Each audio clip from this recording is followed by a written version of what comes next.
ಮಾತರ್ಮೇ ಮಾತರಿಶ್ವನ್ನ ಪಿತರತುಲಗುರೋ ಭ್ರಾತರಿಷ್ಟಾಪ್ತಬಂಧೋ ಸ್ವಾಮಿನ್ನ ಸರ್ವಾಂತರಾತ್ಮನ್ನ ಜರ ಜರಯಿತರ್ಜನ್ಮ ಮೃತ್ಯಾಮಯಾನಾಂ ಗೋವಿಂದೇ ದೇಹಿ ಭಕ್ತಿಂ ಭವತಿ ಚ ಭಗವನ್ ಊರ್ಜಿತಾಂ ನಿರ್ನಿಮಿತ್ತಾಂ ನಿರ್ವ್ಯಾಜಾಂ ನಿಶ್ಚಲಾಂ ತದ್ಗುಣಗಣ ಬೃಹತೀಂ ಚಾಶ್ವತೀಮಾಚುದೇವ ನಾರಾಯಣಂ ನಮಸ್ಕೃತ್ಯ ನರಂ ಚೈವ ನರೋತ್ತಮಂ ದೇವೀಂ ಸರಸ್ವತೀಂ ವ್ಯಾಸಂ ತತೋ ಜಯಮುದೀರಯೇ ವಿಜಾನತಾಂ ಅವಿತ್ತಸ್ಯ ಮಧ್ವಸ್ಯ ಜಗತಿ ಗುರೋಃ ಪೂರ್ವಾಚಾರ್ಯಮಹಿಷ್ಠಾನಾಂ ಇಯಂ ಪ್ರಣತಿಮಾಲಿಕಾ.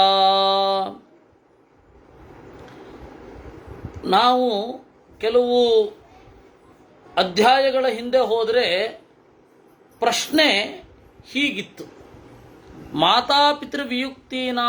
ವಿಯುಕ್ತಾನಾಂ ಕಾಚರ್ಯ ಗೃಹಮೇಧಿನಾಂ.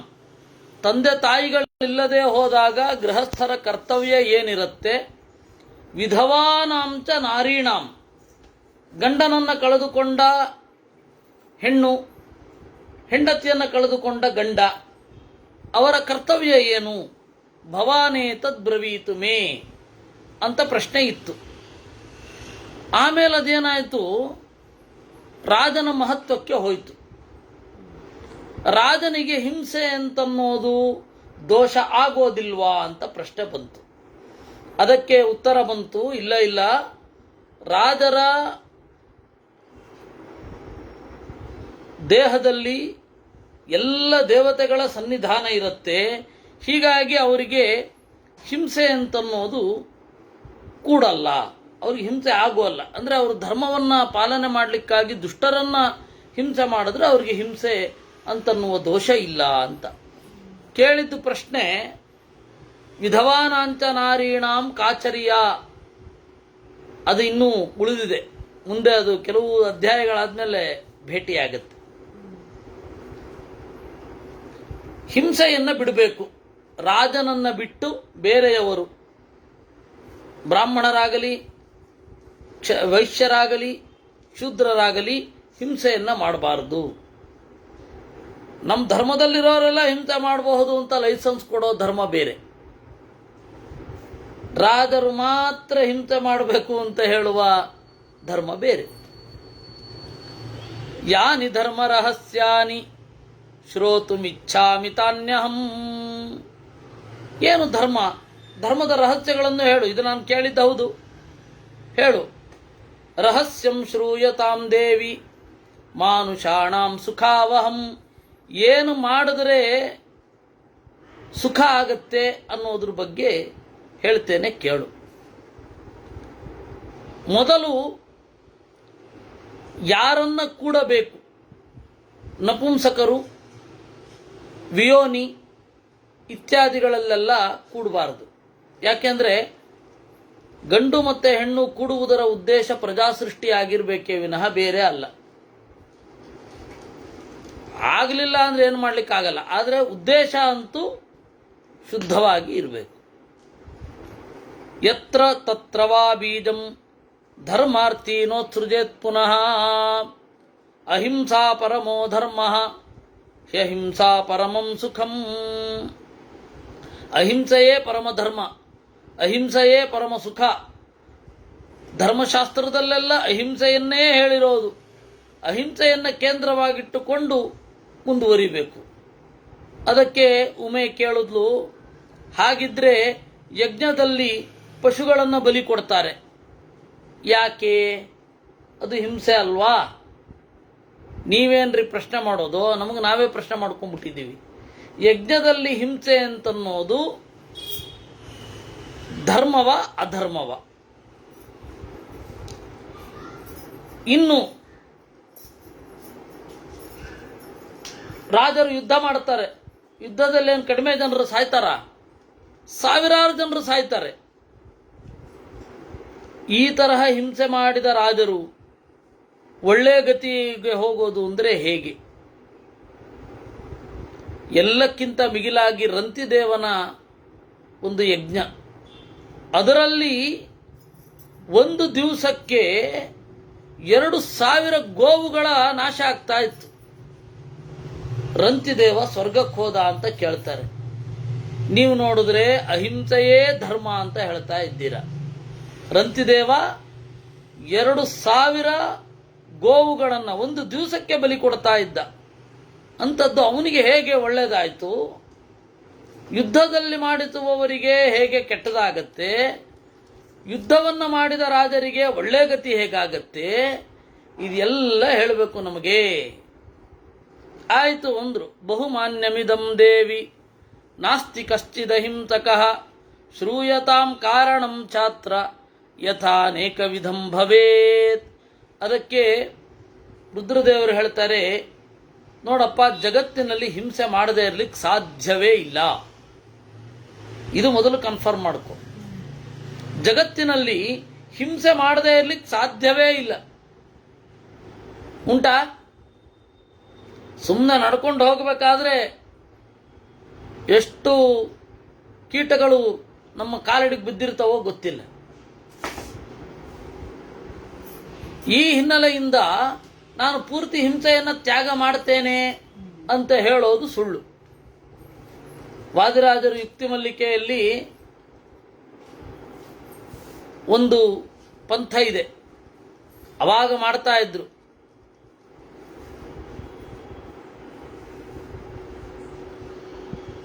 ಪಂಚ ಇಂದ್ರಿಯಗಳಿಗೆ ಹಿಂಸೆ ಮಾಡದೇ ಇರೋದು ಅಂತ. ಆಯ್ತಾ? ಪಂಚಾಂಗ ಹಿಂಸೆಯನ್ನು ತ್ಯಾಗ ಮಾಡ್ತೇವೆ ಅಂತ. ಅಂದ್ರೆ ಹಲ್ಲು ಉಜ್ಜೋದಿಲ್ಲ, ಕಣ್ಣಿನ ಗೀಜು ತೆಗೆಯುವುದಿಲ್ಲ, ಸ್ನಾನ ಮಾಡೋದಿಲ್ಲ ಇತ್ಯಾದಿಗಳು. ಅವರು ಕೇಳ್ತಾರೆ, ಅಲ್ಲ ಮಾರಾಯರೆ, ಜಿನಮಂದಿರವನ್ನು ನಿರ್ಮಾಣ ಮಾಡುವಾಗ ಹಿಂಸೆ ಆಗೋದಿಲ್ವೇನು? ಪಂಚಾಂಗ ಮಲಬಂಧನ ಅಂತ ಮಾಡ್ತೀರಾ, ಪಕ್ಕದಲ್ಲಿರೋರಿಗೆ ಹಿಂಸೆ ಆಗಲ್ಲೇನು? ಇನ್ನು ಸಪ್ತಾಂಗ ಮಲಬಂಧನ ಅಂತ ಒಂದುಂಟು, ಅದಿನ್ನೂ ಭೀಕರ. ಅದರಿಂದಾಗಿ ಹಿಂಸೆ ಮಾಡದೆ ಇರಲಿಕ್ಕೆ ಸಾಧ್ಯ ಇಲ್ಲ. ಮತ್ತೆ ಅವರ ಗ್ರಂಥದಲ್ಲಿ ಉಮಾಸ್ವಾತಿ ಅಂತ ಒಬ್ಬ ತತ್ವಾರ್ಥ ಸೂತ್ರ ಅಂತ ಜೈನ ಸಿದ್ಧಾಂತವನ್ನು ಸೂತ್ರ ರೂಪದಲ್ಲಿ ಕೊಟ್ಟಿದ್ದಾನೆ. ಅವನು ಹೇಳ್ತಾನೆ, ಇವಾಗ ನಡ್ಕೊಂಡು ಹೋಗ್ಬೇಕಾದ್ರೆ ಕೆಳಗಡೆ ಕೀಟ ಸಿಕ್ಬಿಡೋದು ಇತ್ಯಾದಿಗಳಿಗೆಲ್ಲ ಪಾಪ ಇಲ್ಲ ಅಂತ. ಅಂದ್ರೆ ಅವರೂ ಕೂಡ ಒಂದು ಒಪ್ಕೊಂಡಿದ್ದಾರೆ. ಅವರು ಲೈಟ್ ಹಾಕಲ್ಲ, ಫ್ಯಾನ್ ಹಾಕಲ್ಲ, ಔಷಧ ತಗೊಳ್ಳೋದಿಲ್ಲ, ರಾತ್ರಿ ಊಟ ಮಾಡೋದಿಲ್ಲ. ಯಾಕೆ ಅಂದ್ರೆ ಹಿಂಸೆ ಆಗತ್ತೆ ಅಂತ. ಆದ್ರೂ ಹಿಂಸೆ ಆಗತ್ತಲ್ಲ ಅಂದ್ರೆ ಆ ಹಿಂಸೆ ಅನಿವಾರ್ಯವಾದ ಹಿಂಸೆ, ತೊಂದರೆ ಇಲ್ಲ ಅಂದ್ರೆ ಎಲ್ಲರೂ ಆ ಕನ್ಕ್ಲೂಷನ್ಗೆ ಬಂದಿದ್ದಾರೆ. ಬೌದ್ಧರು ಅಹಿಂಸೆ ಅಂತ ಹೇಳಬಹುದು, ಮಾಂಸಾಹಾರವನ್ನು ಉಂಡರು ಅಂತ ಹೇಳೋದು. ಮಾಂಸಾಹಾರ ಉಣ್ಣುವ ಬೌದ್ಧರಿದ್ದಾರೆ, ಯಾಕೆಂದ್ರೆ ಬೇರೆ ಬೇರೆ ದೇಶಗಳಲ್ಲಿ. ಹೌದು, ಅನಿವಾರ್ಯ ಅಂತಾರವರು. ಸೊ ಹಿಂಸೆ ಅನ್ನೋದು ಅನಿವಾರ್ಯ ಅನ್ನೋದು ಎಲ್ಲರಿಗೂ ಸಿದ್ಧ. ದೃಶ್ಯತೆ ಚಾಪಿ ಲೋಕೇಸ್ಮಿನ್ ನಹಿ ಕಶ್ಚಿದ ಹಿಂಸಕಃ ಧರಣಿ ಸಂಚರಿತಾನ್ ದೇವಿ ಸುಸೂಕ್ಷ್ಮಾನ್ಶ್ಚೈವ ಮಧ್ಯಮಾನ್ ಸಂಚರನ್ಶ್ಚರಣಾಭ್ಯಾಂ ಚ ಹಂತಿ ಜೀವಾನನೇಕತಃ. ಭೂಮಿಯಲ್ಲಿರುವ ಅತ್ಯಂತ ಸೂಕ್ಷ್ಮವಾದ, ಮಧ್ಯಮವಾದ ಅನೇಕ ಪ್ರಾಣಿಗಳನ್ನು ಸಂಚಾರ ಮಾಡ್ತಾ ಕಾಲಿನಿಂದ ಮೆಟ್ಟೇ ಹೋಗಬೇಕು. ಅಜ್ಞಾನಾತ್ ಜ್ಞಾನತೋ ವಾಪಿ ಯೇ ಜೀವಾಶ್ಚಯನಾತನೆ ಉಪಾವಿಶಂಶಯಾನಶ್ಚ ಹಂತಿ ಜೀವಾನನೇಕಶಃ.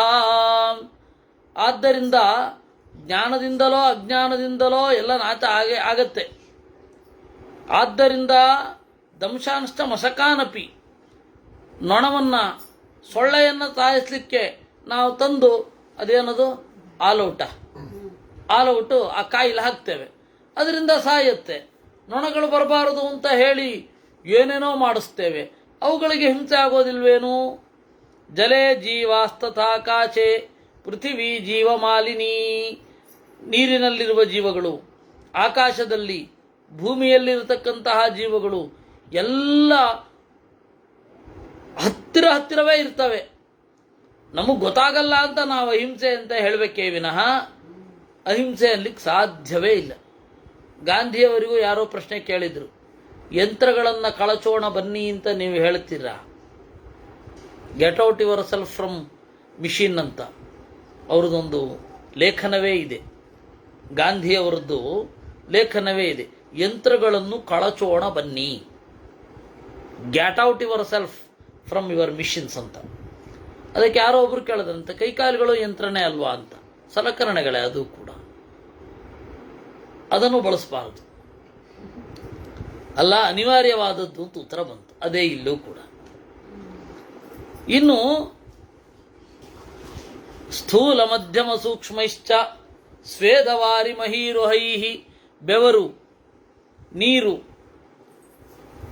ಭೂಮಿಗಳಲ್ಲಿ ಬೆಳೆಯೋದು, ದೃಶ್ಯ ರೂಪೈರದೃಶ್ಯೈಶ್ಚ, ಕಾಣುವ ಕಾಣದ ನಾನಾ ರೂಪಗಳಿಂದ ಈ ಆಕಾಶ ಭೂಮಿ ಎಲ್ಲವೂ ತತಂ ವ್ಯಾಪ್ತವಾಗಿದೆ.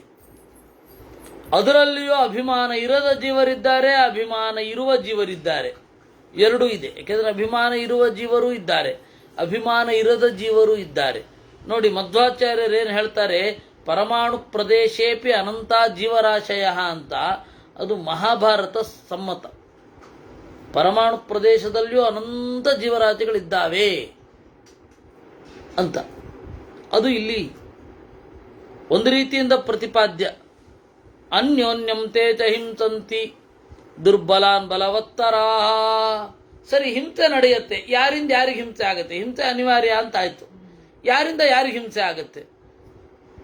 ಬಲಿಷ್ಠರು ದುರ್ಬಲರನ್ನ ಹಿಂಸೆ ಮಾಡ್ತಾರೆ. ಮಧ್ಯಮರಲ್ಲಿ ಕ್ಲಾಶಸ್ ನಡೀತಾನೆ ಇರುತ್ತೆ.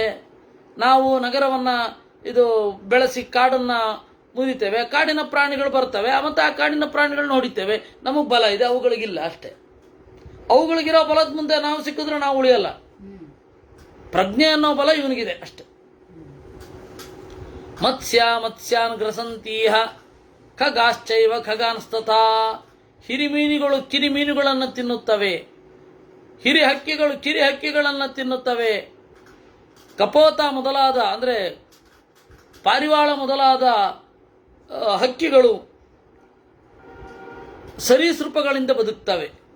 ಭೂತರ ಖೇತರಾಶ್ಚಾನ್ಯೇ ಕ್ರವ್ಯಾದ ಮಾಂಸಗೃದ್ಧಿನಃ ಸಮೃದ್ಧ ಪರಮಾಂಸೈಸ್ತು ಭಕ್ಷ್ಯೇರನ್ಸ್ತೆ ಪಿತಾಪರೈಹಿ. ಭೂಚರರು, ಖೇಚರರು, ಎಲ್ಲ ಥರದ ಪ್ರಾಣಿಗಳಲ್ಲಿ ಕ್ರವ್ಯಾದರು, ಮಾಂಸ ತಿನ್ನುವವುಗಳಿದೆ. ಅವುಗಳು ಬೇರೆ ಮಾಂಸದಿಂದಲೇ ಉಣ್ಣೋದು, ಬೇರೆ ಮಾಂಸದಿಂದಲೇ ಪುಷ್ಟರಾಗೋದು. ಸತ್ವಾನಿ ಜೀವಂತಿ ಶತಶೋತತಃ. ಪ್ರಾಣಿಗಳಿಂದ ಪ್ರಾಣಿಗಳು ಬದುಕ್ತವೆ. ಅಪೀಡ ಇತ್ವಾ ನೈವಾನ್ಯಂ ಜೀವಾ ಜೀವಂತಿ ಸುಂದರೀ. ಒಂದನ್ನ ಇನ್ನೊಂದು ಪೀಡಿಸದೆ ಬದುಕಲೇ ಸಾಧ್ಯವಿಲ್ಲ. ಸ್ಥೂಲಕಾಯಸ್ಯ ಸತ್ವಸ್ಯ ಖರಸ್ಯ ಮಹಿಷಸ್ಯ ಚ ಪಯಸ್ಯೈಕಸ್ಯ ಮಾಂಸೇನ ಪಯಸಾ ರುಧಿರೇಣ ವಾ ತೃಪ್ಯಂತೆ ಬಹವೋ ಜೀವಾಃ ಕ್ರವ್ಯಾದ ಮಾಂಸಭೋಜನಾಃ. ಸ್ಥೂಲವಾದ ಪ್ರಾಣಿಗಳು, ಖರ, ಕತ್ತೆ, ಎಮ್ಮೆ ಮೊದಲಾದವುಗಳ ಮಾಂಸವನ್ನು ಅನೇಕ ಪ್ರಾಣಿಗಳು ತಿಂತವೆ. ಕೆಲವೊಂದು ರಕ್ತವನ್ನು ಕುಡ್ಕೊಂಡು ಬದುಕ್ತವೆ. ಇನ್ನು ಪಯಸ, ಹಾಲು. ಏಕೋ ಜೀವಸಹಸ್ರಾಣಿ ಯದಾ ಖಾದತಿ ಮಾನವಃ ಅನ್ನಾದ್ಯಸ್ಯೋಪಭೋಗೇನ ಧಾನ್ಯ ಸಂಜ್ಞಾನಿಯಾನಿತು. ನೋಡಿ, ಒಬ್ಬ ಬಹಳ ಜೀವಗಳನ್ನು ತಿಂತಾನೆ, ಸಾವಿರಾರು ಜೀವಗಳನ್ನು ತಿಂತಾನೆ ಅಂದರೆ ಏನರ್ಥ ಗೊತ್ತಾ? ಏನರ್ಥ ಅಂತ ಹೇಳಿದ್ರೆ ಮನುಷ್ಯ ಧಾನ್ಯವನ್ನು ತಿಂತಾ ಇದ್ದಾನೆ ಅಂತ ಅರ್ಥ. ಒಬ್ಬ ಸಾವಿರಾರು ಜೀವಗಳನ್ನು ಒಟ್ಟಿಗೆ ತಿಂತಾನೆ. ಅವನು ಒಂದು ಪದಾರ್ಥದಲ್ಲಿ ಎಷ್ಟು ಒಂದು ಸಾರು ಅಂತ ಮಾಡಿದರೆ ಬರುವ ಬೇಳೆ ಏನು, ಹಾಕುವ ಮೆಣಸಿನ ಪುಡಿ ಎಲ್ಲಿಂದ, ಕುದಿಸುವ ನೀರು ನೋಡಿ, ಕುದಿಯುವ ಬೆಂಕಿ ನೋಡಿ, ಉರಿದುರಿಯುವ ಬೆಂಕಿ, ಆಮೇಲೆ ಅದಕ್ಕೆ ಸಾವಿರ ಆ ಧಾನ್ಯ ಈ ಧಾನ್ಯ ಮತ್ತು ಅದಕ್ಕೆ ಸಾಂಬಾರು ಪದಾರ್ಥಗಳು. ಏನು ಹೋಯಿತು ಅಂದರೆ ಮುಗಿದೇ ಹೋಯಿತು. ಸಾವಿರಾರು ಜೀವಗಳನ್ನು ಒಬ್ಬನೇ ತಿನ್ನೋದು ಅಂತಂದರೆ ಒಬ್ಬ ಜೀವ ಊಟ ಮಾಡೋದು ಅಂತ ಅರ್ಥ. ಸಸ್ಯಾಹಾರಿ ಆದರೂ ಇವರು ಸಸ್ಯಾಹಾರ ಅಂತಾರೆ, ಯಾರಿಗೋ ಗೊತ್ತಿಲ್ಲ. ಅಂದರೆ ಸಸ್ಯ ಆಹಾರ, ಸಸ್ಯಾಹಾರ. ಸಸ್ಯಾಹಾರಿ ಅಂತಂದ್ರೂ ಹಿಂಸಕನೇ. ನಾಶ್ನಾತಿ ಯಾವತೋ ಜೀವ ತಾವತ್ ಪುಣ್ಯೇನ ಯುಜ್ಯತೆ ಆಹಾರಸ್ಯ ವಿಯೋಗೇನ ಶರೀರಂ ಪರಿತಪ್ಯತೆ. ಆಯ್ತಪ್ಪ, ಹಾಗಾದರೆ ಅಹಿಂಸೆ ಏನು ಮಾಡಬಹುದು? 3 ರಾತ್ರಿಯೋ 5 ರಾತ್ರಿಯೋ 7 ರಾತ್ರಿಯೋ ಧಾನ್ಯವನ್ನೇ ತಿನ್ನದೆ ಹೋದರೆ ಅವನು ಮಾತ್ರ ಅಹಿಂಸಕ ಆಗಿ ಉಳಿಯಬಲ್ಲ. ಸರಿ ಆಯಿತು, ತಿನ್ನೋದು ಬೇಡ ಅಂತಂದರೆ ಶರೀರಂ ಪರಿತಪ್ಯತೆ, ಶರೀರ ಒದ್ದಾಡತ್ತೆ. ತಪ್ಯಮಾನೇ ಶರೀರೇತು ಶರೀರಂಚ ಇಂದ್ರಿಯಾಣಿ ಚ. ಶರೀರ ಬಿಸಿಯಾಗ್ತಾ ಇದ್ದಾಗ ಶರೀರ ಇಂದ್ರಿಯ ಯಾವುದು ವಶದಲ್ಲಿರೋದಿಲ್ಲ. ಆದ್ದರಿಂದಾಗಿ ಹಿಂಸೆ ಮಾಡಬೇಕು. ಅಂದರೆ ಏನು? ಅನಿವಾರ್ಯವಾದ ಹಿಂಸೆ ಅಂತ ಆಯಿತು. ಇಂದ್ರಿಯಾಣಾಂ ನಿರೋಧೇನ ದಾನೇನ ಚ ದಮೇನ ಚ ನರಃ ಸರ್ವಮವಾಪ್ನೋತಿ ಮನತಾ ಯದ್ಯದಿಚ್ಛತಿ. ಆ ಹಿನ್ನೆಲೆಯಲ್ಲಿಯೇ ಬೇರೆಯವರಿಗೆ ಅಹಿಂಸೆಯನ್ನು ಕೊಡಲಿಕ್ಕಾಗಿ ನೀನು ಹಿಂಸೆ ಮಾಡಿಕೊಳ್ಳೋದು ಧರ್ಮ ಅಂತ ಹೇಳಿ ಯಾಕೆ ಹೇಳ್ತಾ ಇರೋದು ಅಂದರೆ, ಇಂದ್ರಿಯಗಳ ನಿಗ್ರಹ ಅನ್ನೋದು ಅಹಿಂಸೆಯ ದೊಡ್ಡ ರೂಪ ಅಂತ. ಏವಂ ಮೂಲಮಹಿಂಸಾಯಾ ಉಪವಾಸ ಪ್ರಕೀರ್ತಿತಃ. ಅದರಿಂದ ಅಹಿಂಸೆಯ ಮೂಲ ಯಾವುದು ಅಂದರೆ ಉಪವಾಸ. ಆಹಾರಂ ಕುರುತೆ ಯಸ್ತು ಭೂಮಿಮಾಕ್ರಮತೆ ತತಃ ಸರ್ವೇ ತೇ ಹಿಂಸಕಾ ದೇವಿ ಯಥಾ ಧರ್ಮೇ ಚ ದೃಶ್ಯತೆ. ಒಬ್ಬ ಆಹಾರವನ್ನು ತಿಂತಾ ಇದ್ದಾನೆ ಅಂತಂದರೆ ಅಷ್ಟು ಭೂಮಿಯನ್ನು ಆಕ್ರಮಣ ಮಾಡ್ತಾ ಇದ್ದಾನೆ ಅಂತ ಅರ್ಥ. ಫಲಾನಿ ಮೂಲಪರ್ಣಾನಿ ಭಸ್ಮವಾಯೋಪಿ ಭಕ್ಷಯೇತ್ ಆಲೇಖ್ಯಮಿವ ನಿಶ್ಚೇಷ್ಟಂ ತಮ್ಮನ್ಯೇಹಮಹಿಂಸಕಂ. ಹಣ್ಣು ತಿನ್ಕೊಂಡಿದ್ದಾನೆ, ಗೆಡ್ಡೆ ಗೆಣಸುಗಳನ್ನು ತಿನ್ಕೊಂಡಿದ್ದಾನೆ, ಎಲೆ ತಿನ್ಕೊಂಡಿದ್ದಾನೆ ಅಂತಂದರೆ ಜಗತ್ತಿನಲ್ಲಿ ಅಹಿಂಸೆ ಅಂತಂದರೆ ಚಿತ್ರದಲ್ಲಿರುವ ಮನುಷ್ಯ ಅಂತ ಅಷ್ಟೇ ಅರ್ಥ. ಯಾರು ಅಹಿಂಸಕ ಅಂದರೆ ಚಿತ್ರದಲ್ಲಿರುವ ಮನುಷ್ಯ. ಅವನು ಯಾರಿಗೂ ಹಿಂಸೆ ಮಾಡೋಲ್ಲ. ಬದುಕಿರೋರು ಯಾರಿಗೂ ಅದು ಸಾಧ್ಯ ಇಲ್ಲ. ಆ ರೀತಿ ಆಗತ್ತೆ. ಆರಂಭ ಹಿಂಸೆಯಾ ಯುಕ್ತಾ ಧೂಮೇನಾಗ್ನಿರಿವಾವೃತಾ. ಪ್ರತಿಯೊಂದು ಆರಂಭವೂ ಹಿಂಸೆಯಿಂದ ಕೂಡಿದೆ. ಬೆಂಕಿ ಇದ್ರೆ ಹೊಗೆ ಇದ್ದೇ ಇರುತ್ತಲ್ಲ, ಹಾಗೆ. ತಸ್ಮಾದ್ಯಸ್ತು ನಿರಾಹಾರ ತಮ್ಮನ್ಯೇಹಮಹಿಂಸಕಂ. ಇದ್ದಿದ್ರಲ್ಲಿ ಎಷ್ಟು ಹೊತ್ತು ನಿರಾಹಾರ ಮಾಡ್ತಾನೋ ಅಷ್ಟು ಅಹಿಂಸೆ ಅಂತ. ಯಾವಜ್ಜೀವಮನಾಚಿತ್ವ. ಬದುಕಿರುವ ತನಕ ಉಣ್ಣದೆ ಕಾಲವನ್ನು ಎದುರು ನೋಡ್ತಾ ತಪಸ್ಸಿನಿಂದ ಯಾರು ಕೂಡಿರ್ತಾನೆ ಅವನು ಮಾತ್ರ ಅಹಿಂಸಕ. ಉಪವಾಸ ಮಾಡಿದೆ, ಸುಸ್ತಾಗಿ ಬಿದ್ಕೊಂಡ್ಬಿಟ್ಟೆ, ಅನ್ಕಾನ್ಷಿಯಸ್ ಆಗಿ ಹಾಗೆ ಹೋಗ್ಬಿಟ್ಟೆ ಅಂತನ್ನೋದು ಅಹಿಂಸೆಯ ಲಕ್ಷಣ ಅಲ್ಲ. ತಪಸ್ಸು ಇರಬೇಕು. ಇಲ್ಲ ಅಂದರೆ ತಪಸ್ಸಿಲ್ಲದೆ ಹೋದರೆ ಪುರುಷಾರ್ಥ ಸಿಗಲ್ಲ. ಪುರುಷಾರ್ಥ ಸಿಗಬೇಕಾದ್ರೆ ಹಿಂಸೆ ಮಾಡಬೇಕಾಗತ್ತೆ. ಅಹಿಂಸೆ ಎಲ್ಲಿಂದ ತರೋದು? ಅನ್ಯಥಾ ಹಿ ನ ಪಶ್ಯಾಮಿ ನರೋ ಯಸ್ಯಾದಹಿಂಸಕಃ ಬಹುಚಿಂತ್ಯಮಿದಂ ದೇವಿ ನಾಸ್ತಿ ಕಶ್ಚಿದಹಿಂಸಕಃ. ಆದ್ದರಿಂದಾಗಿ ಅಹಿಂಸಕನಾದ ನರನೇ ಇಲ್ಲ.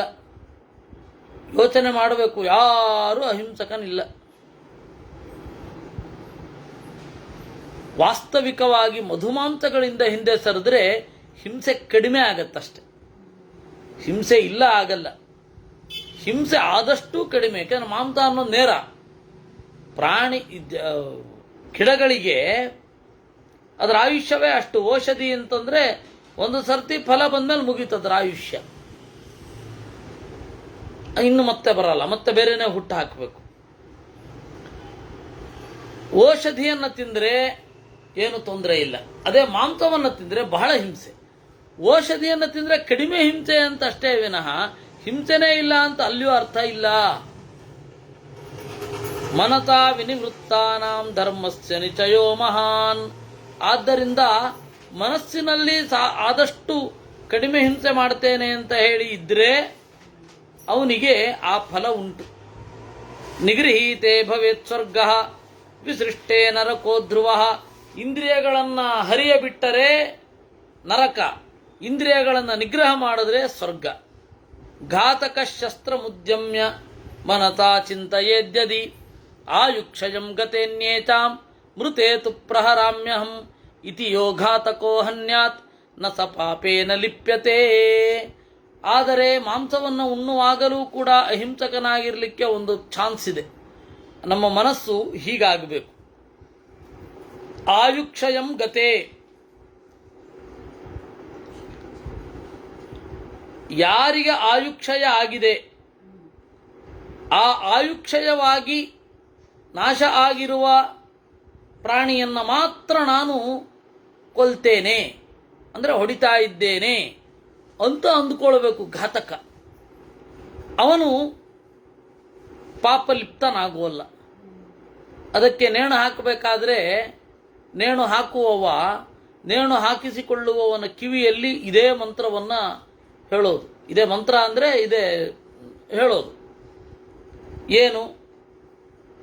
ನೀನು ತಪ್ಪು ಮಾಡಿದೆ ಅಂತ ಕಾನೂನು ತೀರ್ಮಾನ ಮಾಡಿರೋದ್ರಿಂದ, ಪ್ರಭುತ್ವವೋ ಸರ್ಕಾರವೋ ನಿನಗೆ ಹೇಳಿರೋದ್ರಿಂದ ನಿನ್ನನ್ನು ಕೊಲ್ಲಬೇಕು ಅಂತ ನೀನು ತಪ್ಪು ಮಾಡಿರೋದ್ರಿಂದ ಕೊಲ್ತಾ ಇದ್ದೇನೆ. ನನಗೆ ನಿನ್ನ ಮೇಲೆ ಯಾವ ದ್ವೇಷವೂ ಇಲ್ಲ ಅಂತ ಹೇಳಬೇಕಂತವನು. ಹೇಳಿ ಅವನನ್ನು ಸುಮುಖನನ್ನಾಗಿಸಿ ಅವನನ್ನು ಕೊಲ್ಲೋದು. ಇದು ಇರೋವಂಥದ್ದು. ವಿಧಿನಾ ನಿಹತ ಪೂರ್ವಂ ನಿಮಿತ್ತಂ ಸತು ಘಾತಕಃ ವಿಧಿರಿಹಿ ಬಲವಾನ್ ದೇವಿ ದುಸ್ತ್ಯಜಂ ವೈ ಪುರಾಕೃತಂ. ಅವನಿಗೆ ಭಾವನೆ ಇರಬೇಕು, ವಿಧಿ ಕೊಲ್ತಾ ಇದೆ, ನಾನಲ್ಲ. ವಿಧಿಯೇ ಬಲಿಷ್ಠ. ಜೀವ ಪುರಾಕೃತೇನೈವ ತಿರಿಯಜ್ಞೋನಿ ಸರೀತೃಪಾ. ಜೀವರು ಹಿಂದೆ ಮಾಡಿದ ಪಾಪಗಳಿಂದಲೇ ತಿರಿಯಜ್ಞೋನಿಯನ್ನು ಹೊಂದಿದ್ದಾರೆ. ನಾನಾ ವಿಧ ವಿಚಿತ್ರಾಂಗಾ ನಾನಾ ಚೌರ್ಯ ಪರಾಕ್ರಮಾ. ಥರಥರದ ವಿಚಿತ್ರವಾದ ಅಂಗಗಳು, ಥರಥರದ ಶೌರ್ಯ ಪರಾಕ್ರಮಗಳನ್ನು ಹೊಂದಿರುವವರು, ಥರಥರದ ಭೂಮಿಗಳಲ್ಲಿ ಇರುವವರು, ಥರತರಹದ ಆಹಾರಗಳನ್ನು ಹೊಂದಿರುವವರು. ಜಾಯಮಾನಸ್ಯ ಜೀವಸ್ಯ ಮೃತ್ಯು ಪೂರ್ವಂ ಪ್ರಜಾಯತೆ. ಹುಟ್ಟುವಾಗಲೇನೆ ಎಕ್ಸ್ಪೈರಿ ಡೇಟ್ ಬರೆದು ಬಿಟ್ಟಿರ್ತಾನೆ ದೇವರು. ಸುಖವೋ ದುಃಖವೋ ಮನುಷ್ಯರು ಮೃತ್ಯುವನ್ನು ಹೊಂದುತ್ತಾರೆ. ಯಾವ ರೀತಿಯಲ್ಲೂ ಮೃತ್ಯುವನ್ನೇ ಮೀರ್ಲಿಕ್ಕಾಗೋದಿಲ್ಲ. ಪ್ರಮತ್ತೇಚು ವಿಧಿರ್ಜಾಗರ್ತಿ ಜಂತುಷು. ಯಾವತ್ತೂ ಕೂಡ ಜಂತುಗಳು ಮೈಮರವಿಗೆ ಒಳಗಾದವರು, ಪ್ರಮತ್ತರು. ಆದರೆ ನಾವು ಮರೆತರೇನು, ವಿಧಿ ಮರೆಯುವುದೇನು? ನಹಿತಸ್ಯ ಪ್ರಿಯ ಕಶ್ಚಿತ್ ನ ದ್ವೇಷ್ಯೋ ನ ಚ ಮಧ್ಯಮಃ. ಆದ್ದರಿಂದ ವಿಧಿಗೆ ಯಾರೂ ಪ್ರಿಯರಿಲ್ಲ, ಯಾರೂ ದ್ವೇಷ್ಯರಿಲ್ಲ. ನೋಡಿ, ಅವನು ಬರೇ ಕಷ್ಟ ಕೊಡ್ತಾ ಇದೆ, ವಿಧಿಗೆ ಅವನ ಮೇಲೆ ಏನು ಸಿಟ್ಟಿದೆಯೋ ಏನೋ ಅಂತ ಯಾರಾದರೂ ಹೇಳ್ತಾರ? ದೇವರಿಗೆ ಅವನ ಮೇಲೆ ಏನು ಸಿಟ್ಟಿದೆಯೋ ಏನೋ ಅಂತನೂ ಹೇಳಬಾರದು. ಆದರೆ ಹೇಳ್ತಾರೆ, ನೋಡಿ ಅಷ್ಟು ಪೂಜೆ ಮಾಡ್ತಾನೆ, ದೇವರು ಅವರಿಗೆ ವಿಪರೀತ ತೊಂದರೆ ಕೊಡ್ತಾನೆ. ನೋಡಿ ಅವನು ನಾಸ್ತಿಕ, ಅವನಿಗೆ ಯಾವ ತೊಂದರೆಯೂ ಇಲ್ಲ ಅಂತ ಜನ ಹೇಳ್ತಾರೆ. ಅದು ಅವರ ಅಜ್ಞಾನ.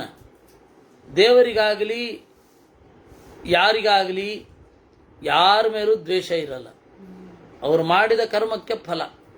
ಅದರಿಂದಾಗಿ ನಾವು ನಮಗೆ ಕಷ್ಟ ಬಂದಾಗ ದೇವರನ್ನಂತೂ ಬೈಬಾರದು. ದೇವ್ರನ್ನ ಯಾಕೆ ಬೈಬೇಕು? ನಾವೇ ಮಾಡಿದ್ದು ಒಂದು ಕಾಲದಲ್ಲಿ. ಅದಕ್ಕೆ ನಮ್ಮಲ್ಲಿ ಮಾತ್ರ ನನ್ನ ಕರ್ಮ, ನನ್ನ ಹಣೆ ಬರಹ ಅಂತ ನಾವು ಭಾರತೀಯರು ಮಾತ್ರ ಉದ್ಗರಿಸೋದು.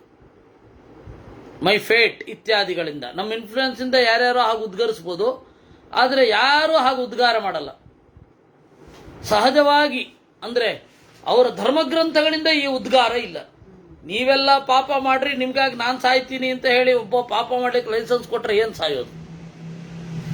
ನಿಮ್ಮ ಪಾಪಕ್ಕೆ ನಾನು ಸಾಯ್ಬೇಕಾ? ಆಯಿತು, ಯಾರ್ಯಾರ್ದೋ ಪಾಪಕ್ಕೆ ಯಾರಾದ್ರೂ ಸಾಯ್ತಾರ? ಓಹೋ, ವಿಧಿ ಆಗಿ ಮಾಡೋದೇ ಇಲ್ಲ. ಅದೆಲ್ಲ ಜನಮನು ಇದು ಮೌಢ್ಯ, ಅದು ಮೌಢ್ಯ, ಮೋಹಕವಾದ ಮಾತುಗಳವೆಲ್ಲ. ನಿಮ್ಮ ಪಾಪಕ್ಕೆ ನಾವು ಸಾಯ್ತೀವಿ, ನಿಮ್ಮ ಪಾಪವನ್ನೆಲ್ಲ ನಾವು ತಗೊಂಡ್ಬಿಡ್ತೀವಿ, ಇವೆಲ್ಲ ಯಾವುದೂ ಇಲ್ಲ. ಅದರಿಂದ ಇಡೀ ವಾರ ತಪ್ಪು ಮಾಡೋದು, ಆಮೇಲೆ ಯಾರೋ ಒಬ್ಬ ಕುಕ್ಕುರ್ಸಿರ್ತಾನಲ್ಲಿ ಹೋಗಿ ಅವನಿಗೆ ಕನ್ಫೆಸ್ ಮಾಡಿಬಿಡೋದು. ನೋಡಿ, ನಾನು ಈ ತಪ್ಪುಗಳನ್ನೆಲ್ಲ ಮಾಡಿದ್ದೇವೆ, ನೀವು ಒಪ್ಕೊಂಡ್ಬಿಟ್ರೆ ಅದು ಮುಗೀತದು. ಹಾಗಿಲ್ಲ. ಸಮಸ್ಸರ್ವೇಷು ಭೂತೇಷು ಕಾಲಂ ನಿರೀಕ್ಷತೆ. ಕಾಲ ಅನ್ನೋದೆಲ್ಲರಿಗೂ ಸಮ. ಯಾರಿಗೆ ಯಾವ ಕಾಲದಲ್ಲಿ ಉನ್ನತಿ ಬರಬೇಕೋ ಆ ಕಾಲದಲ್ಲಿ ಸುಖ, ಯಾರಿಗೆ ಯಾವ ಕಾಲದಲ್ಲಿ ದುಃಖ ಬರಬೇಕೋ ಆ ಕಾಲದಲ್ಲಿ ದುಃಖ. ಗತಾಯುಚೋ ಹ್ಯಾಕ್ಷಿಪತೆ ಜೀವಸ್ಸರ್ವಸ್ಯ ದೇಹಿನಃ ಯಥಾ ಯೇನ ತಮರ್ತವ್ಯಂ ನಾನ್ಯಥಾ ಮ್ರಿಯತೆ ಹಿ ಸಹ. ಯಾರು ಹೇಗೆ ಸಾಯಬೇಕು ಅಂತಿರುತ್ತೋ ಅವ್ರು ಹಾಗೇ ಸಾಯೋದು. ಇದು ಹೀಗೇ ಇರೋದು. ಹಾಗಾದರೆ ಏನು ಮಾಡಬೇಕು? ವಿಧಿಯನ್ನೇ ಮೋಸ ಮಾಡಿಬಿಡೋಣ. ವಿಜ್ಞಾನೈರ್ವಿಕ್ರಮೈರ್ವಾಪಿ ನಾನಾ ಮಂತ್ರೌಷಧೈರಪಿ ಯೋ ಹಿ ವಂಚಯಿತುಂ ಶಕ್ತೋ ವಿಧೇಸ್ತು ನಿಯತಾಂ ಗತಿಂ. ನಮಗೆ ವಿಜ್ಞಾನದಿಂದಲೋ ವಿಕ್ರಮದಿಂದಲೋ ನಾನಾ ಮಂತ್ರಗಳಿಂದಲೋ ಔಷಧಗಳಿಂದಲೋ ವಿಧಿಗೆ ವಂಚನೆ ಮಾಡಲಿಕ್ಕಾಗಲ್ಲ. ಕಾಲವನ್ನೇ ವಂಚನೆ ಮಾಡಿಬಿಟ್ಟೆ ಅಂತ ಉಂಟಾ? ಇಲ್ಲ. ಅದಕ್ಕೆ ನೋಡಿ, ವಿಧಿಯ ಪಾತ್ರವೇ ಇಲ್ಲ ಅಂತ ಅಲ್ಲಗೆಳೆಯುವ ಡಾರ್ವಿನ್ ಅನ್ನೋ ಥಿಯರಿ 10-15 ವರ್ಷ ಮೊದಲೇನೆ ಥಿಯರಿ ಬಂದ್ಬಿಟ್ಟಿತ್ತು ಅದ್ರದ್ದು. ವ್ಯಾಲೆಸ್ ಅಂತ ಯಾರೋ ಒಬ್ಬ ಅವನು ಮೊದಲೇನೆ ತಂದ್ಬಿಟ್ಟಿದ್ದ. ಇವನ್ ಆಮೇಲೆ ಬಂತು, ಇವನಿಗೆ ಕೀರ್ತಿ ಸಿಕ್ತು, ಅವನಿಗೆ ಸಿಗಲಿಲ್ಲ. ವಿಧಿ ಸಂಕಲ್ಪ ಮಾಡಿದರೆ ಅವರಿಗೆ ಸಿಗತ್ತೆ. ಟಿವಿ ಕಂಡಿಡಿದವರು, ಕಾರ್ ಕಂಡಿಡಿದವರು ಎಂತೆಂಥ ಶ್ರೀಮಂತರಾಗಬೇಕಿತ್ತು. ಪ್ರೆಷರ್ ಕುಕ್ಕರ್ ಕಂಡಿಡಿದವನು ಎಂಥ ಶ್ರೀಮಂತ ಆಗಬೇಕಿತ್ತು. ಬಡತನದಲ್ಲಿ ನರಳಿ ಹಸಿವಾಗಿ ಸತ್ತೋದ್ರು ಅವ್ರು. ಯಾರು ಉದ್ಧಾರ, ಯಾರಿಗೂ ಇದಿರಲಿಲ್ಲ. ಇವತ್ತು ಅದನ್ನ ಇಟ್ಕೊಂಡು ಮಿಲಿಯನ್ ಗಟ್ಟಲೆ ವ್ಯಾಪಾರ ಮಾಡ್ತಾರೆ. ಒಂದು ಕುಕ್ಕರ್ ಕಂಪನಿ, ಒಂದು ಕಾರ್ ಕಂಪನಿ, ಎಷ್ಟು ಕೋಟಿ ಟರ್ನ್ ಓವರ್ ಇರುತ್ತೆ ಅದಕ್ಕೆ. ಒಂದು ಟಿವಿ, ಎಂಥ ದೊಡ್ಡ ಬಿಸ್ನೆಸ್ ಅದು, ಎಷ್ಟು ಜನರಿಗೆ ಊಟಕ್ಕೆ ಹಾಕತ್ತೆ. ಆದರೆ ಅದನ್ನ ಕಂಡಿಡಿದವನು ಅನಾಥವಾಗಿ ಸತ್ತೋದ. ಅವನು ಸತ್ತು 2 ದಿವಸ ಆದ್ಮೇಲೆ ಆ ಟಿವಿ ಕಂಡಿಡಿದವನು ಅಯ್ಯೋ ಹಿಂಗೆ ಬಡತನದಿಂದ ಸತ್ತೋಗಿದ್ದಾನೆ ಅಂತ. ಅವನಿದ್ದಾಗಲೇ ಟಿವಿ ಓಡ್ತಾ ಇತ್ತು. ಅದರಿಂದಾಗಿ ವಿಧಿ ಅಂತನ್ನೋದು ಯಾರನ್ನ ಆರಿಸಿಕೊಳ್ಳುತ್ತೋ ಅವನು ಹೀಗೆ ವಿಜ್ಞಾನದಿಂದಲೋ ವಿಕ್ರಮದಿಂದಲೋ ಪರಾಕ್ರಮ ಇದ್ದೇನೆ, ನಾನು ಪರಾಕ್ರಮಿ ಇದ್ದೇನೆ, ನಾನು ಹಿಂಗೆ ಸಾಯೋದೇ ಇಲ್ಲ ಅಂತ ಹೇಳಲಿಕ್ಕೆ ಬರಲ್ಲ. ಚೆನ್ನಾಗಿ ಈಜು ಬರ್ತಿದ್ದವನು, ಕರ್ನಲ್ ಪದವಿಯಲ್ಲಿದ್ದರು ಒಬ್ಬರು. ಉಡುಪಿಯಲ್ಲಿ ಅದಮಾರು ಪರ್ಯಾಯದಲ್ಲಿ ಕರ್ನಲ್ ಅವರು ಸುಮ್ಮನೆ ಅಲ್ಲ, ಬೆಳಗ್ಗೆ 4 ಗಂಟೆಗೆ ಮದ್ದು ಸರೋವರ ಕಿಳಿದು ಸತ್ತೆ ಹೋದ್ರು. ಒಳ್ಳೆ ಈಜು ಬರ್ತಾ ಇತ್ತು ಅವ್ರಿಗೆ. ಮದ್ರಾಸ್ನವರು ಯಾವುದೋ ಭಾಗವತ ಸಪ್ತಾಹಕ್ಕೆ ಅಂತ ಬಂದಿದ್ರು. ಆಗಿನ್ನೂ ಹೊಸದು, ಕೊರೋನಾ ಇನ್ನೂ ವ್ಯಾಪಕವಾಗಿ ಕಾಲಿಟ್ಟಿರಲಿಲ್ಲ. ಬರ್ತಾ ಇದೆ ಅಂತೆಲ್ಲ ಹೇಳ್ತಾ ಇದ್ರು. ಕಾಲಿ ಸತ್ತೋದ್ರೆ ಏನು ಮಾಡ್ಲಿಕ್ಕಾಗತ್ತೆ? ಎಂಥದೇ ಪರಾಕ್ರಮ ಇರಲಿ,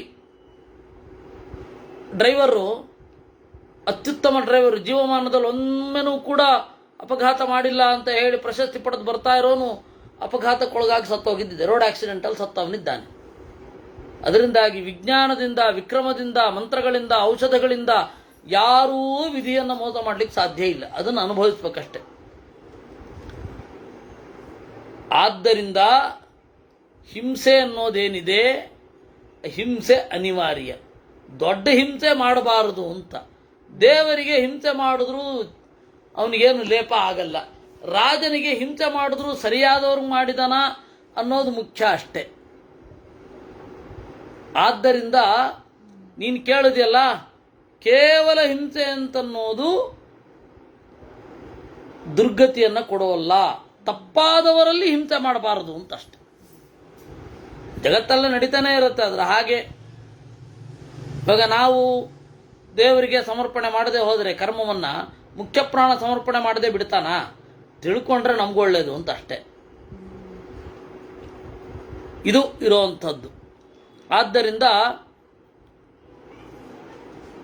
ಇದನ್ನ ನಾನು ನಿನಗೆ ಹೇಳಿದ್ದು ಜೀವಹಿಂಸಾ ವಿಧಿಕ್ರಮ.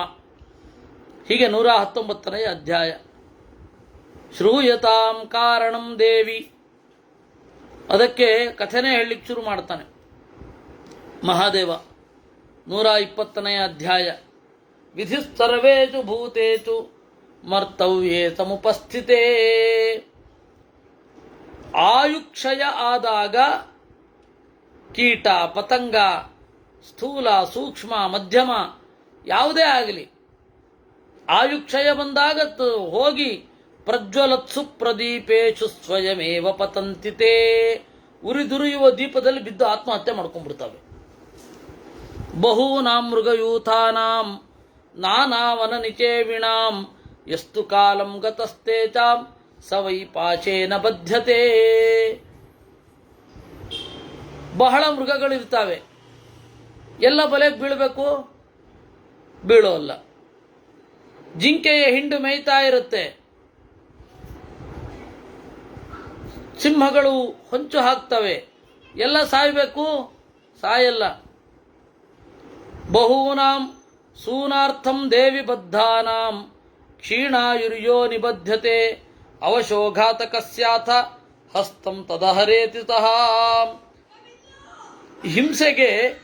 ಹಿಂಸೆಗಾಗಿ ಬಂಧನ ಮಾಡಿರ್ತಾರೆ. ಆಯುಷ್ಯ ಕ್ಷೀಣ ಆದಾಗ ಅವನು ಹೋಗ್ತಾನೆ. ಕಟುಕನ ಹಸ್ತಕ್ಕೆ ಯಾರು ಬರ್ತಾರೆ ಅಂದರೆ ಯಾರು ಆಯುಷ್ಯ ಕ್ಷೀಣ ಆಗಿರುತ್ತೋ ಅವ್ರದ್ದು.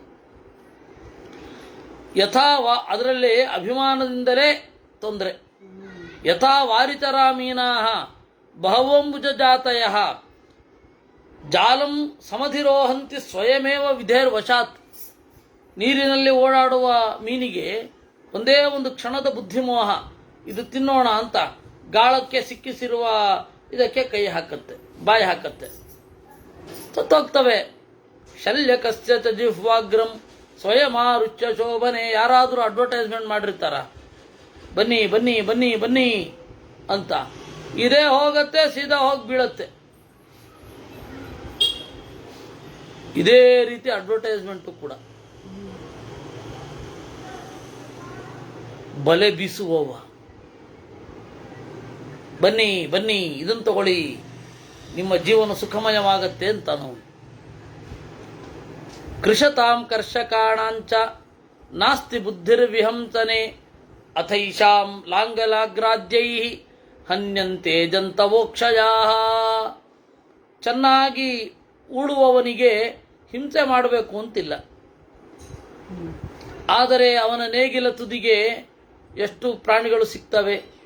ಒಂದು ಪಾದಾಗ್ರದಿಂದ ಮಾತಂಗೋಪಿ ನತಾಂ ಕುರಿಯಾತ್ ಕ್ರೂರೋ ಜನ್ಮ ಚತೈರಪಿ. ನಾವು ಮೂಳೆ ಇರದ ಪ್ರಾಣಿಗಳ ಮೇಲೆ ಕಾಲಿಡ್ತೇವೆ, ನಮಗೆ ಗೊತ್ತಿರಲ್ಲ. ಆಗ ಸತ್ತಾಗ ಏನು ಹಿಂಸೆ ಆಗತ್ತೆ ಅದನ್ನು ಬುದ್ಧಿಪೂರ್ವಕವಾಗಿ ಒಬ್ಬ ಬೇಡ 100 ಜನ್ಮ ಕಳೆದ್ರೂ ಅಷ್ಟು ಕ್ರೌರ್ಯವಾಗಿ ಕೊಲ್ಲಲಾರ. ಆದರೆ ನಾವು ಕೊಲ್ತೇವೆ, ಏನು ಬುದ್ಧಿಪೂರ್ವಕ ಅಲ್ಲ ಅನ್ನೋದಷ್ಟೇ ಪ್ಲಸ್. ಅವರು ಬುದ್ಧಿಪೂರ್ವಕವಾಗಿರುತ್ತೆ. ಆಮೇಲೆ ಅದರ ಮಧ್ವಾಚಾರ್ಯರು ಹೇಳ್ತಾರೆ, ಯಾವ ಪ್ರಾಣಿಗಳಿಗೆ ಮೂಳೆ ಇರೋದಿಲ್ವೋ ಅವುಗಳನ್ನು ಕೊಂದರೆ ಕಡಿಮೆ ಪಾಪ. ಯಾಕೆ ಅಂತಂದರೆ ಕಡಿಮೆ ವೇದನೆ ಅಂತ. ಮೂಳೆ ಇಲ್ಲದ ಪ್ರಾಣಿಗಳನ್ನು ಕೊಲ್ತೇವೆ. ಇವಾಗ ಮೂಳೆ ಇರೋದಿಲ್ಲ ಯಾವುದಕ್ಕೆ, ಧಾನ್ಯ ಇತ್ಯಾದಿಗಳಿಗೆ. ಅದಕ್ಕೆ ಮತ್ತೆ ಇದು ನಡಿಬೇಕಾದ್ರೆ ಇರುವೆ ಇತ್ಯಾದಿಗಳಲ್ಲಿ ಪಾಪ ಹೆಚ್ಚು ಇಲ್ಲ. ಯಾಕೆ ಅಂತ ಹೇಳಿದ್ರೆ ಅದಕ್ಕೆ ಮೂಳೆ ಇಲ್ಲ. ಭಾಗವತ ತಾತ್ಪರ್ಯದಲ್ಲಿ ಬಹಳ ಅದ್ಭುತವಾದ ಸಂಗತಿಗಳಿದೆ. 11ನೇ ಸ್ಕಂದದ್ದಂತೂ ಅದು ವಜ್ರದ ಗಣಿ. ಅದು ಮ್ರಿಯಂತೆ ಯೈರ್ಹಿ ಮರ್ತವ್ಯಂ ನ ತಾನ್ ಹಂತಿ ಕೃಷೀವಲಃ ಕರ್ಷಾಮೀತಿ ಮನಸ್ತಸ್ಯ ನಾಸ್ತಿ ಚಿಂತಾ ವಿಹಿಂಸನೆ. ಅವನಿಗೆ ಸಾಯಿಸ್ತೇನೆ ಅಂತಿಲ್ಲ. ಉಳುವವನಿಗೆ ನಾನು ಮೃಗಗಳನ್ನು ಸಾಯಿಸ್ತೇನೆ, ಕ್ರಿಮಿಗಳನ್ನು ಸಾಯಿಸ್ತೇನೆ ಅಂತಿರಲ್ಲ, ಉಳ್ತಾ ಇದ್ದೀನಿ ಅಂತ ಅಷ್ಟೇ ಇರುತ್ತೆ. ಆದ್ದರಿಂದ ಆ ಪ್ರಜ್ಞೆ ಇರೋದ್ರಿಂದ, ಇಷ್ಟು ಜನರು ಹೊಟ್ಟೆ ತುಂಬಿಸ್ತೇನೆ ಅಂತ ಅವನಿಗಿರೋದ್ರಿಂದ, ತಸ್ಮಾತ್ ಜೀವ ಸಹಸ್ರಾಣಿ ಹತ್ವಾಪಿ ನ ಸಲಿಪ್ಯತೆ. ಅವನಿಗೆ ಲೇಪ ಇಲ್ಲ. ಯಾಕೆ ಅಂದರೆ ಇಷ್ಟು ಜನರು ಹೊಟ್ಟೆ ತುಂಬಬೇಕಿದೆ ಅಂತ ಅಷ್ಟೇ ಅವನಿಗೆ. ವಿಧಿನಾತಃ ತತ್ಪೂರ್ವಂ ಪಶ್ಚಾತ್ ಪ್ರಾಣಿ ವಿಪದ್ಯತೆ ಏವಂ ತರವೇಚು ಭೂತೇಚು ವಿಧಿರ್ಹಿ ದುರತಿಕ್ರಮ. ಈ ರೀತಿ ಎಲ್ಲ ಜೀವರಲ್ಲಿ ವಿಧಿ ಅನ್ನೋದು ಪ್ರವೃತ್ತವಾಗುತ್ತೆ. ಹಿಂಸೆ ಅಂತನ್ನೋದು ಬುದ್ಧಿಪೂರ್ವಕವಾ ಅಲ್ವಾ ಅಷ್ಟೇ ವಿಷಯ. ಗತಾಯುಚ ಮುಹೂರ್ತಂತು ನ ಶಕ್ಯಮುಪಜೀವಿತುಂ ಜೀವಿತವ್ಯೇನ ಮರ್ತವ್ಯಂ ನ ಭೂತಂ ನ ಭವಿಷ್ಯತಿ. ಆಯುಷ್ಯವನ್ನು ಕಳೆದುಕೊಂಡವನಿಗೆ ಒಂದು ಚೂರು ಬದುಕಲಿಕ್ಕಾಗಲ್ಲ. ಬದುಕಬೇಕಾದವನಿಗೆ ಏನು ಮಾಡಿದ್ರೂ ಸಾಯೋಲ್ಲ. ಶುಭಾಶುಭಂ ಕರ್ಮ ಫಲಂ ನ ಶಕ್ಯಮತಿವರ್ತಿತು ತಥಾ ತಾಭಿಶ್ಚ ಮರ್ತವ್ಯಂ ಭೋಕ್ತವ್ಯಾಶ್ಚೈವ ತಾಸ್ತಥಾ. ಕರ್ಮಫಲವೂ ಅಷ್ಟೇ, ಶುಭವೋ ಅಶುಭವೋ ಮೀರ್ಲಿಕ್ಕಾಗಲ್ಲ. ಎಲ್ಲರೂ ಸಾಯಬೇಕು, ಎಲ್ಲರೂ ಉಣ್ಣಲೇಬೇಕು, ಬದುಕಲೇಬೇಕು. ಈಗ ವಿಷಯಕ್ಕೆ ಬನ್ನಿ. ಏನು ಕೇಳಿದ್ದು ನೀನು ಪ್ರಶ್ನೆಯನ್ನ? ಪಾರ್ವತಿಯೇ, ರಂತಿದೇವನ ಯಾಗದಲ್ಲಿ 2,000 ಗೋವುಗಳು ದಿವಸಕ್ಕೆ ಸಾಯ್ತಾ ಇದ್ದುವು. ಅವಾಗ ಹಿಂಸೆ ಆಗಲಿಲ್ವೇ? ರಂತಿದೇವನಿಗೆ ಒಳ್ಳೆ ಗತಿ ಆಗಲಿಲ್ವೇ ಅಂತ. ಹೌದಪ್ಪ, ಆಯಿತು. ರಂತಿದೇವನ ಗೋವುಗಳು ತಾವೇ ಬರ್ತಾ ಇದ್ವು ನಮ್ಮನ್ನು ಕೊಲ್ಲುವಂತ. ಅವುಗಳು ಹೇಳಿದ್ದಕ್ಕೆ ಅವನು ಕೊಂದಿದ್ದು ನೋಡಿ, ನೆನಪಿಡಿ. ರಂತಿದೇವನ 2,000 ಗೋವುಗಳು, ರಂತಿದೇವ 2,000 ಗೋವುಗಳನ್ನು ಒಂದು ದಿವಸಕ್ಕೆ ಬಲಿ ಕೊಡ್ತಾ ಇದ್ದ ಅಂತ ಯಾವ ಗ್ರಂಥದಿಂದ ಗೊತ್ತಾಗಿದ್ದು ನಿಮಗೆ? ಯಾವ ಗ್ರಂಥದಿಂದ? ಮಹಾಭಾರತದಿಂದ ಗೊತ್ತಾಯಿತು. ಅದೇ ಮಹಾಭಾರತ ಇದನ್ನು ಹೇಳ್ತಾ ಇದೆ. ಇದನ್ನು ಒಪ್ಪಬೇಕು ನೀವು, ಇಲ್ಲವೇ ಇದನ್ನೇ ಒಪ್ಪಬೇಡಿ. ರಂತಿದೇವ 2,000 ಗೋವುಗಳನ್ನೇ ಕೊಂದದ್ದು ಸುಳ್ಳು ಅನ್ನಿ, ಕಲ್ಪಿತ ಅನ್ನಿ, ಖಂಡನೆ ಮಾಡ್ಲಿಕ್ಕೆ ಹೋಗ್ಬೇಡಿ. ಇವರು ಚೆರ್ರಿ ಪಿಕ್ಕಿಂಗು, ಇದನ್ನು ಉಪಜೀವಿಯ ವಿರೋಧ ಅಂತ ಕರೀತಾರೆ ಸಂಸ್ಕೃತದಲ್ಲಿ. ರಾಮ ಇದ್ದಾನೆ ಅಂತ ಯಾವ ಗ್ರಂಥದಿಂದ ತಿಳಿದುಕೊಂಡ್ರೋ ಅದೇ ಗ್ರಂಥದಲ್ಲಿ ಇರುವ ರಾಮನ ಬಗೆಗಿನ ವಿಚಾರಗಳನ್ನು ತಿಳಿಯಬೇಕು. ಅಲ್ಲಿರೋ ಒಂದು ವಿಚಾರ ಮಾತ್ರ ತಗೊಳ್ಳೋದು, ಇನ್ನೊಂದು ವಿಚಾರ ತಗೊಳ್ಳಿಕ್ಕಿಲ್ಲ. ಮೊನ್ನೆ ಬಹಳ ಒಂದು ಒಳ್ಳೆ ಅಂಶಗಳನ್ನ ನಮ್ಮ ರಾಘವೇಂದ್ರ ಅಂತ ಒಬ್ಬರು ಅವರು ಹೇಳ್ತಾ ಇದ್ರು. ಇದರಲ್ಲಿ ಅವರು ಪ್ರಭಾತ್ ಕಲಾವಿದರಲ್ಲಿ ಇವರು ದೊಡ್ಡವರಿಗೆ ಹಿರಿಯ ತಲೆ. ಅವರು ಅಲ್ಲಿ ಇದರಲ್ಲಿ ಹೇಳುವಾಗ, ಇಲ್ಲಿ ಭಾಗವತಾಶ್ರಮದಲ್ಲಿ ನಡೆದ ರಾಮನವಮಿಯ ಸಂದರ್ಭದಲ್ಲಿ ಹೇಳುವಾಗ, ರಾಮ ಸೀತೆಯನ್ನು ಬಿಟ್ಟ ಅನ್ನೋದನ್ನು ಆಕ್ಷೇಪ ಮಾಡ್ತಾರೆ. ಬುದ್ಧ ಯಶೋಧರೆಯನ್ನು ಬಿಟ್ಟ ಅಂತ ಅನ್ನೋದಕ್ಕೆ ಆಕ್ಷೇಪವೇ ಇಲ್ಲ, ಅದನ್ನು ಸ್ವಾಗತ ಮಾಡ್ತಾರೆ. ಅದು ಹೇಗೆ ಅಂತ. ಇದು ಆಯ್ಕೆ.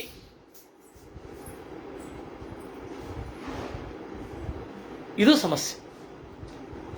ಗಾವೋ ವೈ. ಅದರಿಂದಾಗಿ ಇದೇ ಮಹಾಭಾರತ ಏನು ಹೇಳ್ತಾ ಇದೆ ಅನ್ನೋದನ್ನು ನೋಡಿ. ಗೋವುಗಳೆಲ್ಲ ಬಂದವು, ಕೇಳಿದವು ಏನಂತ? ನಮ್ಮನ್ನ ಕೊಲ್ಲು, ನಮ್ಮನ್ನ ಬಲಿ ಕೊಡು ಅಂತ ಅಂದವು. ಅದಕ್ಕೆ ರಂತಿದೇವನಿಗೆ ಇಲ್ಲ. ಮತ್ತು ಫಲ ನೋಡಿ, ಫಲದ ಮೇಲೆ ಆ ವಸ್ತುವನ್ನು ತೀರ್ಮಾನ ಮಾಡಿ. ಚರ್ಮಣ್ವತೀತಿ ವಿಖ್ಯಾತ ಖುರಶೃಂಗಾಸ್ತಿ ದುರ್ಗಮ. ಗೋವುಗಳನ್ನು ಕೊಲ್ಲಬೇಕಾದ್ರೆ ಚರ್ಮವನ್ನು ತೊಳಿಬೇಕಲ್ಲ. ಆ ತೊಳಿತಾ ತೊಳಿತಾ ಒಂದು ನದಿ ಆಗೋಯ್ತು. ರುಧಿರಂ ತಾಮ್ ನದೀಂ ಪ್ರಾಪ್ಯ ತೋಯಂ ಭವತಿ ಶೋಭನೆ. ರಕ್ತ ಎಲ್ಲ ನದಿಯಾಯಿತು. ರಕ್ತ ಹರಿದು ಹರಿದು ಹರಿದು ನದಿಯಾಗಿ ಹೋಯಿತು. ಇದನ್ನ ಗಮನಿಸಿ. ಆ ಒಂದು ಕ್ರಿಯೆ ಎಷ್ಟು ಮಹತ್ವದ್ದು ಅಂತ ನೋಡಿ. ತತ್ರಾಭಿಷೇಕಂ ಕುರ್ವಂತಿ ಕೃತಜಪ್ಯಾಹ ಕೃತಾನ್ಹಿಕಾಹ. ತತ್ರ ಅಭಿಷೇಕಂ ಕುರ್ವಂತಿ. ಆ ನದಿಗೆ ಹೋಗ್ತಾರೆ, ಜಪ ಮಾಡ್ಕೊಂಡು ಸ್ನಾನ ಮಾಡ್ತಾರೆ, ಆನ್ಹಿಕ ಮಾಡ್ತಾರೆ, ತರ್ಪಣಾದಿಗಳನ್ನು ಕೊಡ್ತಾರೆ. ತಸ್ಯ ರಾಜ್ಞ ಸದಾ ಸತ್ರೇ ಸ್ವಯಮಾಗಮ್ಯ ಸುಂದರಿ. ಆದ್ದರಿಂದ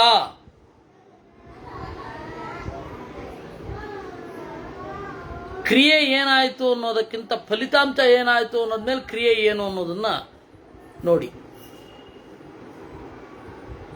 ಕ್ರಿಯೆ ಏನು? ಕ್ರಿಯೆ ಏನು ಅಂದ್ರೆ ಗೋವುಗಳನ್ನು ಕತ್ತರಿಸೋದು ಅನ್ನೋದು ಕ್ರಿಯೆ. ಫಲಿತಾಂಶ ಏನು? ಚರ್ಮಣ್ವತಿ ಅನ್ನುವ ನದಿಯ ಉಗಮ. ಆ ಫಲಿತಾಂಶ ಏನು? ಆ ನದಿಯಲ್ಲಿ ಸ್ನಾನ, ನೀರು, ಅಂದರೆ ಅಲ್ಲಿ ಹಿಂಸೆ ಆಗಲಿಲ್ಲ.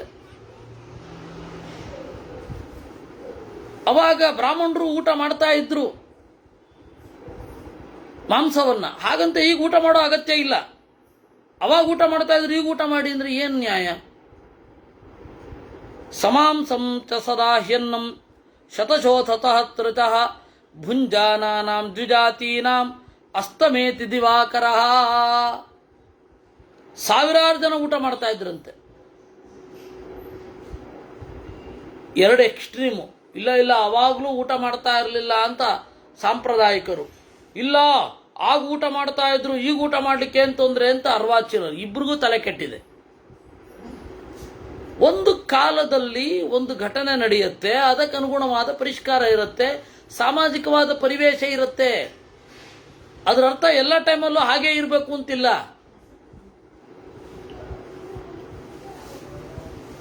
ಹಿಂದೆ ಮಾಡ್ತಾ ಇದ್ದಿದ್ದು ಎಷ್ಟೋ ಈಗಿರಲ್ಲ.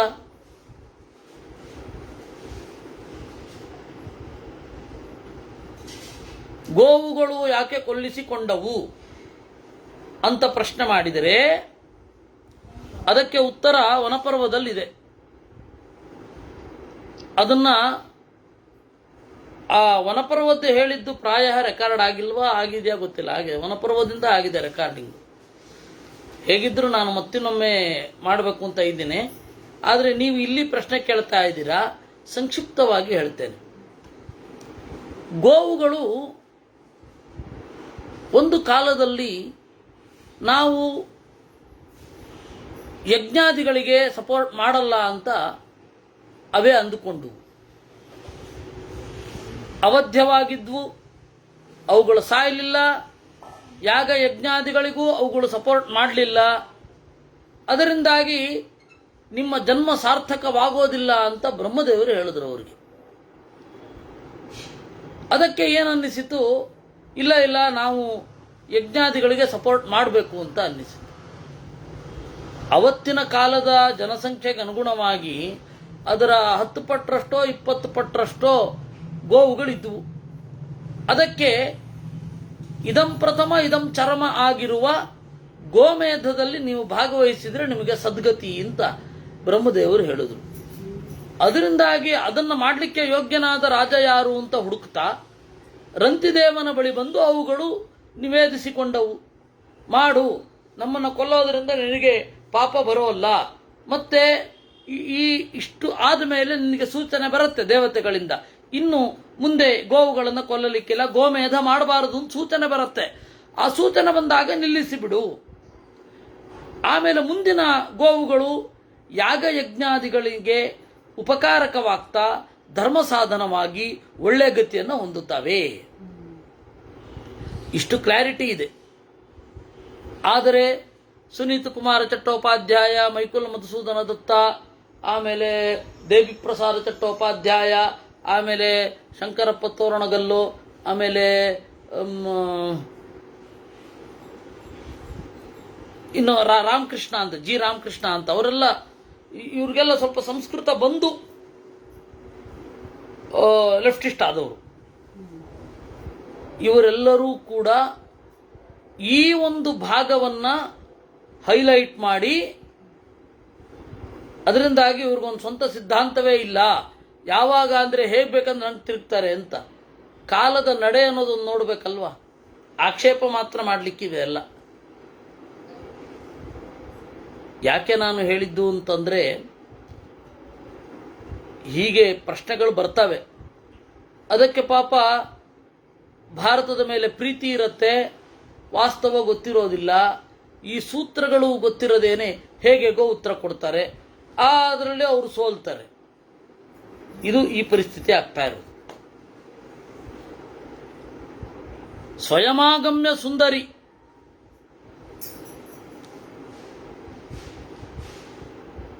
ಮಂತ್ರಗಳನ್ನು ಹೇಳ್ತಾ ಈ ರೀತಿ ಹೇಳಿದ್ರು. ತಾಶ್ಚ ಸ್ವರ್ಗಂ ಗತಾ ಗಾವಃ ರಂತಿ ದೇವಶ್ಚ ಪಾರ್ಥಿವಃ. ಎಲ್ಲ ಗೋವುಗಳು ಸ್ವರ್ಗಕ್ಕೆ ಹೋದವು, ರಂತಿದೇವನು ಸ್ವರ್ಗಕ್ಕೆ ಹೋದ. ಈ ರೀತಿ ಉತ್ತಮನಾದ.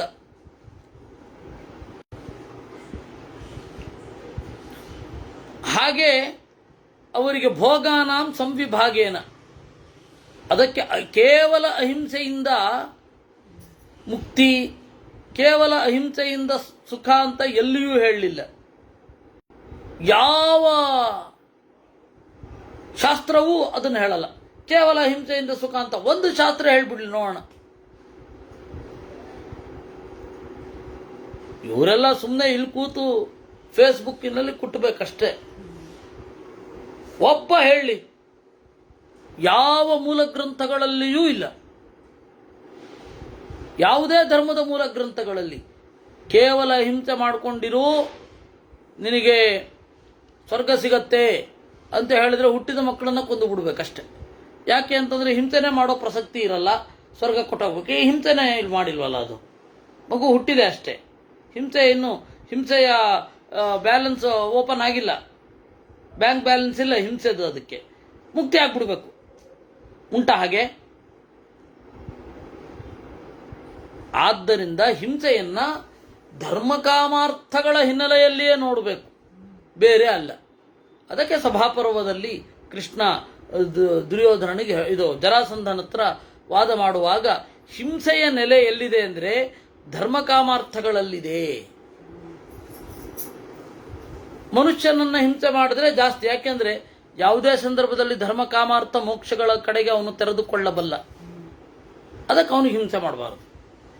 ಬೇರೊಬ್ಬರ ಧರ್ಮವನ್ನ ನಾನು ನಡೆಸಲಿಕ್ಕೆ ಬಿಡೋಲ್ಲ ಅಂತನ್ನುವವನನ್ನ ಹಿಂಸೆ ಮಾಡಿದ್ರೆ ಧರ್ಮ ಮಾಡುವವರಿಗೆ ಒಳ್ಳೇದಾಗತ್ತೆ. ಹೀಗಾಗಿ ಅದು ತೊಂದರೆ ಇಲ್ಲ. ಈ ಒಂದು ಸೂಕ್ಷ್ಮದಲ್ಲಿಯೇ ಹಿಂಸೆಯ ಪರಿಭಾಷೆ ಇರೋದೇ ವಿನಃ ನೋವಾಗತ್ತೆ ಅದಕ್ಕೆ ಹಿಂಸೆ ಅಂದ್ರೆ ಅರ್ಥ ಇಲ್ಲ, ಅದಕ್ಕೆ ಇಲ್ಲಾಜಿಕಲ್.